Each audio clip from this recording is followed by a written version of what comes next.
Welcome back to Drawing Conversation. Today we will be drawing the origin and history of the Hobgoblin.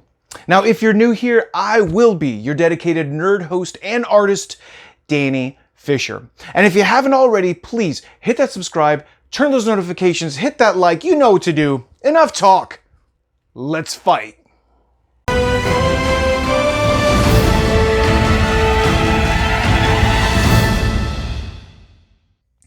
So guys, before we jump in, as always, I just want to thank you so much for your time. Thank you for your support. Now, today, to help me talk about Hobgoblin, I have my subject matter expert, Cale Galloway. Cale, how are you doing, brother? Man, I'm doing great. Thank you for having me on yet again. Dude, my pleasure. I am so excited to be here to talk about my favorite Marvel villain. Outstanding. Now, hey, it's been a while since I had you on the show. You gotta tell me, what have you been up to? Yeah, so since our last conversation, I launched my YouTube channel, GeekSpot82, where I just revel in geek culture. And we talk about comics, we talk about Magic the Gathering, we talk about board games, action figures, you name it, I'm open to talk about it. And through that, I've started running a pretty successful Instagram page of the same name, GeekSpot82, and I've made some great friends there. So much so that I'm actually launching a consulting business to help creators bring their content to the world. And you can find that at Geekstone United on Instagram. Dude, that is so awesome. So brother, tell us a little bit about Hobgoblin and how it got started.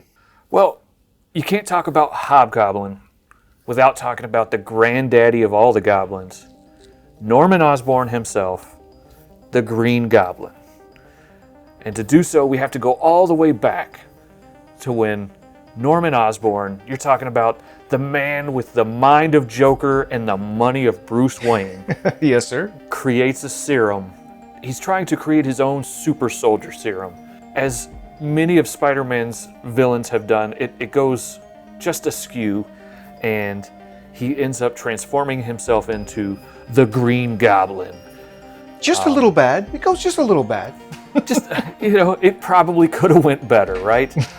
But he sets out on this life of crime now that he is the Green Goblin, and I'm sure in his own mind, he's the hero of his own tale, right? Yes, sir. So he's fighting Spider-Man, and he's trying to make sure that he always will have the upper hand, so he creates these caches of weapons all over the place. But what happens when he gets locked up? Those caches are still hanging out, just waiting for somebody to find them. Oh no. And wouldn't you know, Mr. Rod Kingsley just happens to stumble upon one of such caches. And being a theatrical man, he takes the gear of the Green Goblin and changes the persona ever so slightly to create the Hobgoblin. And here we have him, right? And that's it, yeah. And this cover is just so iconic. And I tell you why I love this cover. Not only is it really just amazing artwork by John Romita Jr. and Sr. Now they say lightning never strikes twice, but in this family, it genuinely did.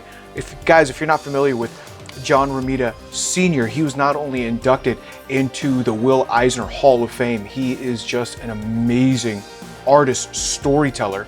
But then his son, John Romita Jr., is amazing as well. Between the two of them, they have done all the A-lists in Marvel. Spider-Man, Iron Man, Hulk, Captain America, you name it, these two have drawn it. Just amazing artwork. Oh, agreed. And who else could you put up there with those guys? John Byrne and Jack Kirby, right? Other than those four artists, who else has really had that much of an iconic run through Marvel Comics? Very true, sir. Very true. Not just writing, but also the art. It just, blows my mind. Yeah, and that cover where he's ripping Spider-Man's suit in half, and you don't see his face, which is a key component of the character. Yes, sir. For decades, this is a key component, it seems. Too long. Too long, because we don't know who the Hobgoblin is. We see 3 different iterations of the Hobgoblin before we actually find out it was Rod Kingsley the entire time. Oh my gosh, a little too long there, Marvel. Sorry. Yeah. So we have multiple unmaskings of these poor, hapless victims who have been brainwashed into thinking they are the one and true Hobgoblin, only to be unmasked by Spider-Man and come out of their psychosis, or hypnosis I should say, and realize that they were just a pansy to Rod Kingsley's mastermind and masterful way of shaping the mystique of the Hobgoblin.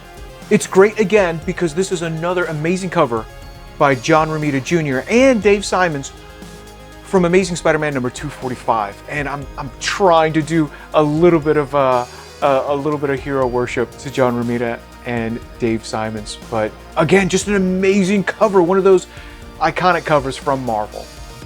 Oh, 100% agree. And those runs where they unmask a new Hobgoblin, it seemed like every couple of months they were fun, but it did get a little tiresome. But when they finally find out that it's Rod Kingsley and they crack that code, in steps the newest version, right? Uh-oh. So previously in Spider-Man comics, there was a villain called Jack-O-Lantern. And Jack-O-Lantern, being fed up with not being quite the A-list villain that he believes he truly is, takes up the persona of the Hobgoblin once Rod Kingsley is no longer in the picture.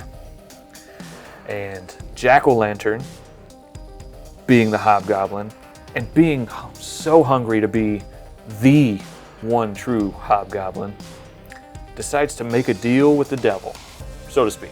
Here we go. So he makes a deal with a demon, and the demon possesses him, thus creating the Demon Goblin. And this is this Jason Massendale? Is that who the... That's right, yes. Great memory, Danny, yeah. So Jason lets this demon inhabit him, but it's always a two-headed coin or a double-edged sword, right? The demon's always going to win in the long run, and Jason finally starts to realize that and figures out a way to separate himself. And then we have this epic battle where Jason is not only wrestling with the turmoil of being the Demon Goblin or the Hobgoblin or a hero or a villain, he separates himself from the Demon Goblin only to then help Spider-Man truly defeat him. This is another one of those just iconic battles, and so many great covers through their battles with the Demon Goblin. And I think you nailed it so beautifully with that flaming glider from the Demon Goblin. That's one of my favorite aspects of that character. Oh man, thank you so much, because let me tell you, I have a hard time, I think, drawing flames, but that glider is just so cool. I mean, I think that was the coolest part. I mean, if I'm gonna make a deal with the devil, I want a flaming glider. I don't know about you. I mean, that's, I mean, 100%. So is it the enemy of my enemies, my friend type thing? Because what happens to Jason after this battle? Right, so once he expels that demon, he kind of loses his lust for fame or lust for the thrill of being a villain. I wouldn't say he retires, but he definitely backs away from being this ultra mega A-list villain, right? And we don't hear a lot from Hobgoblin for a while.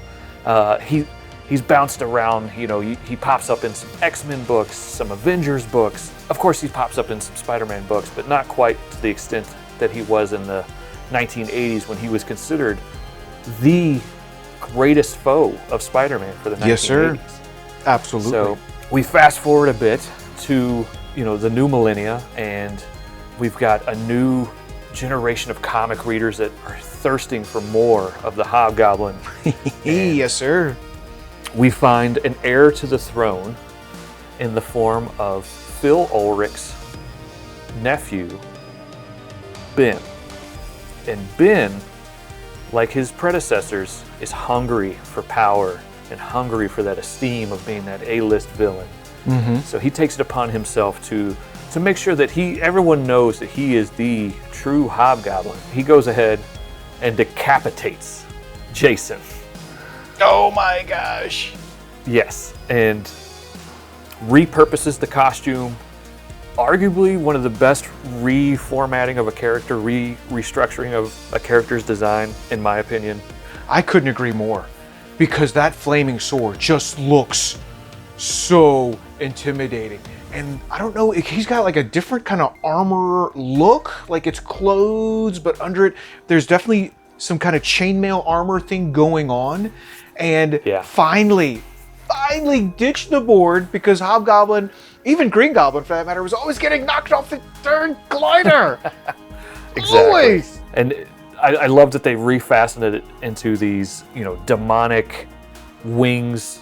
It's a jetpack, right? But Yeah. it just makes him look so much more imposing. You're right, the chainmail just adds that extra layer of just awesomeness to the character, and he's been wreaking havoc ever since.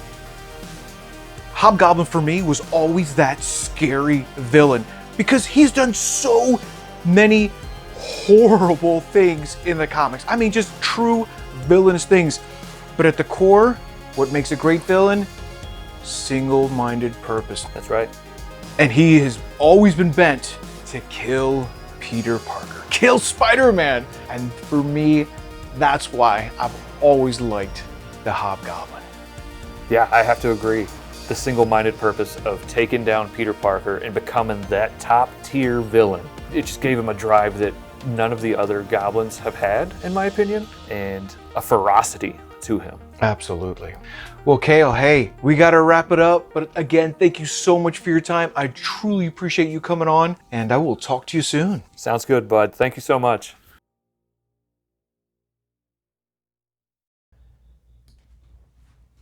Now, folks, thank you again for watching. Your support means more than you can imagine. I also want to give a huge shout out and thank you to Kale Galloway for your time with this episode. Now, folks, if you all have an idea for an intellectual property, a comic book, or just want to get a Kickstarter going but don't know where to turn, find him across social media as GeekSpot82 or Geekstone United. Links in the description below. But again, guys, thank you for watching. Please subscribe, like, hit that notification bell, leave a comment, and I will talk to you soon.